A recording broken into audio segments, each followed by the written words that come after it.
भाई मछली की आंख में बाण मार करके प्राप्त किया था द्रौपदी को उन्होंने।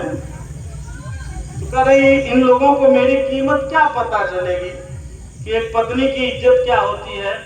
ये तो मछली के बाण में आंख मार करके मुझको स्वयंवर से जीत कर लाए हैं। फिर उनका ख्याल अपने भाई श्री कृष्ण की ओर गया और उधर दुशासन उनका पल्लो पकड़कर चीर खींच रहा था।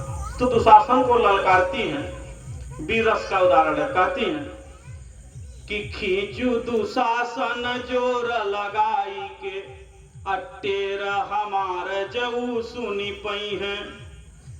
खींचू दुशासन जोर लगाई के अटेर हमार जऊ सुनी पई है।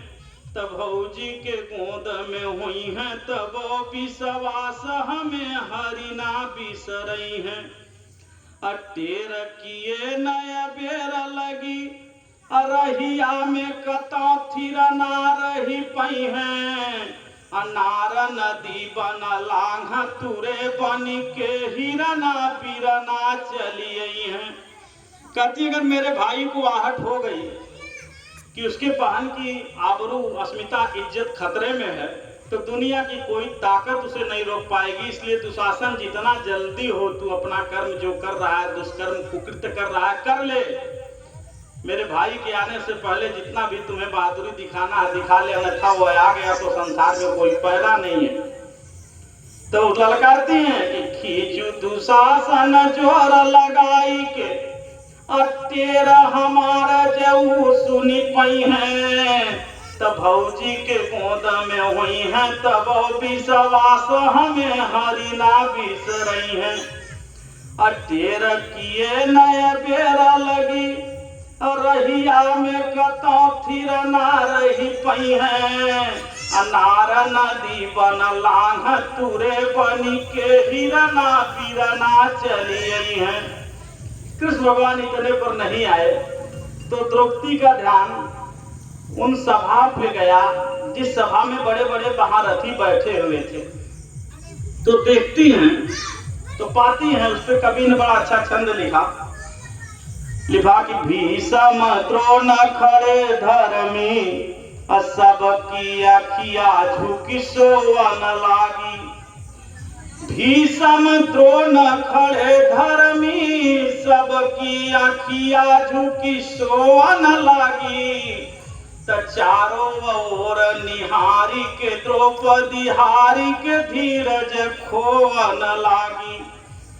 चारों ओर निहारी के द्रौपदी हारी के धीरज खोवन लागी। अगाल बड़े बड़े नैन बड़े बड़े मोती बड़े बड़े बोवन लागी। जब कोई आगे नहीं आया तो उन्होंने अपना हौसला खो दिया और उनके आंखों से अश्रुओं का स्राव होना शुरू हो गया, अधीर हो गई।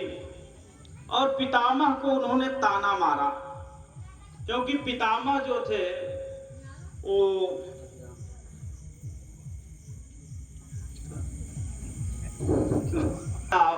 मैं तो इसकी अपेक्षा नहीं करता हूँ।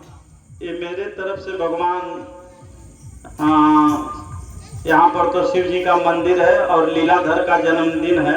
500 रुपये का पुरस्कार मेरे इस प्रसंग से शायद संतुष्ट होकर के आदरणीय श्री पतिराम यादव जी उर्फ धन्नू यादव जी ने दिया है। और मैं यहाँ के व्यवस्थापक संजय प्रजापति जी को ससम्मान समर्पित करता हूँ कि जिसका आज जन्मदिन है वो पूरे संसार के मालिक हैं और उनकी कृपा होगी तो अथाह पुरस्कार मिलेगा। इसलिए उनके सेवा भाव में इसको लगाया जाए। आगे की लाइन, जब पितामह नहीं उठते हैं आगे तो द्रौपदी को लगता है कि ये तो हस्तिनापुर के सबसे बड़े कुलगुरु हैं, कम से कम इन्हें तो सब लोग तो इनके अंडर रहते, इन्हें तो समझाना चाहिए। लेकिन अंत में उन्होंने पितामह को भी ताना मारा। हाँ, तो पितामह पे बड़ा भरोसा था तो पितामह जो थे वो शांतनु के पुत्र थे और उनकी माता जी थी गंगा। यही